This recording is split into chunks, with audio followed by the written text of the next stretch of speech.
Hola a todos y bienvenidos a este nuevo episodio del curso de Rust, en el cual vamos a hablar acerca de los enum options y sus ventajas sobre los valores nulos. Para esto primero debemos entender qué es esto de un enum option. Y bueno, esto es algo difícil de comprender, así que iremos entendiéndolo sobre la marcha. Como primer ejemplo, vamos a hablar sobre listas enlazadas. Una lista enlazada tiene múltiples nodos, múltiples elementos y si queremos obtener el primer elemento, podemos llamarlo. Si la lista enlazada no está vacía, nos devolverá este primer elemento y ya operaremos con él de la manera que mejor nos parezca. Sin embargo, si la lista enlazada está vacía, no habrá ningún valor para regresarnos y esto podría ocasionar errores a futuro. Hay que tener en cuenta de que Rust no tiene una implementación de los valores nulos como si lo tienen otros lenguajes de programación. En otros lenguajes de programación, estas variables se comportan de dos maneras, como un valor nulo y como un valor normal o un valor válido.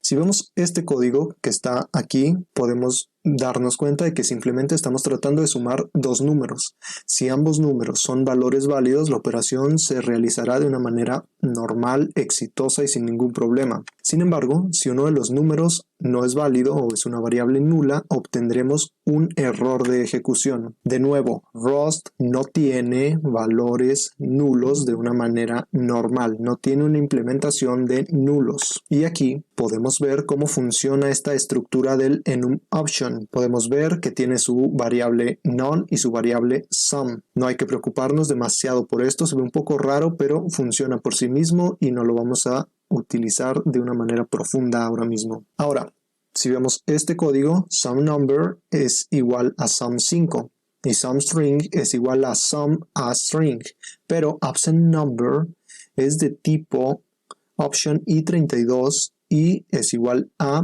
none. Aquí hay que notar que Rust es lo bastante inteligente para notar por sí mismo que SomeNumber es de tipo i32, que SomeString es una cadena de texto, pero AbsentNumber es igual a none y eso no significa nada para Rust, pues ahora es none, pero si en un futuro adquiere otro valor, hay que tener en cuenta qué tipo de dato va a ser para saber dónde almacenarlo en la memoria.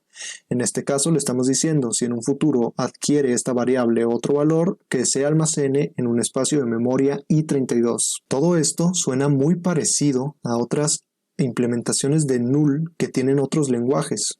Pero aquí es un poco más complicado. Entonces, ¿por qué no simplemente utilizamos la implementación de null que tienen otros lenguajes en lugar de complicarnos la vida con este enum option? Bueno, la respuesta sencilla es que nunca un enum option va a dar por hecho que estamos trabajando con valores válidos y esto agrega una capa extra de seguridad para evitar errores de ejecución a futuro. Ahora, si vemos este código de aquí, notamos que habrá un error al ejecutarlo porque i8 se está tratando de sumar con option i8 y sumar tipos de datos distintos ya suena peligroso. Y efectivamente, si ejecutamos este código vamos a obtener este error que nos dice que el tipo de dato i8 no tiene una implementación o una forma de sumarse con el tipo de dato option i8. ¿Y esto por qué sucede? ¿Será que simplemente los desarrolladores son flojos? O sea, si ya te tomaste el tiempo de desarrollar este tipo de dato option i32, i64, i8, el que quieras, ¿no pudiste también tomar algo de tiempo para hacer que este tipo de dato interactúe de manera correcta con los otros tipos de datos que ya tienes dentro de tu lenguaje de programación? Bueno, la respuesta aquí es un poco más complicada que simplemente eso. Pues podemos tener la total seguridad de que un tipo de dato i8, i32, string, float, lo que queramos, pero que sea de estos tipos de datos que ya vimos anteriormente, ninguno de ellos va a tener un valor nulo, siempre tendrán un valor válido, a diferencia del option, que puede tener un valor none, y un valor none no es por sí mismo algo negativo, pues recordemos que muchos otros lenguajes de programación ya han hecho implementaciones de estos tipos de datos nulos. Sin embargo, aquí llegamos a esta situación en la que estamos tratando de sumar un tipo de dato válido con un tipo de dato inválido o un tipo de dato ausente, y esto evidentemente puede causar errores. Ahora, lo más interesante de todo esto, ya vimos mucha teoría, ya vimos seguridad, pero si yo decido implementar todo esto en mi código, ¿cómo obtendría yo de regreso este valor de t que está en sum? Bueno, en la documentación de Rust referente a este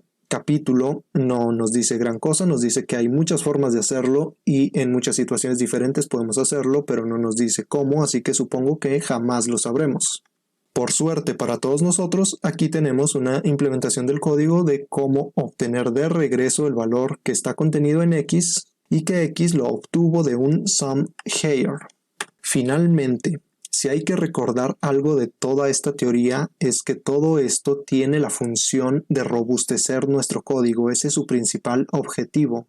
Si utilizamos las variables que hemos utilizado en episodios anteriores, nunca nos van a dejar utilizar un valor ausente, y eso nos evitará lidiar con todos estos problemas que puede ocasionar en errores de ejecución. Pero habrá momentos en los que queramos trabajar con estas variables un poco ambiguas, con estos valores ausentes, y la manera correcta de hacerlo es utilizando el enum option. Así podremos asegurarnos de que nuestro código se comporte de una manera predeterminada cuando se encuentre una de estas variables ambiguas.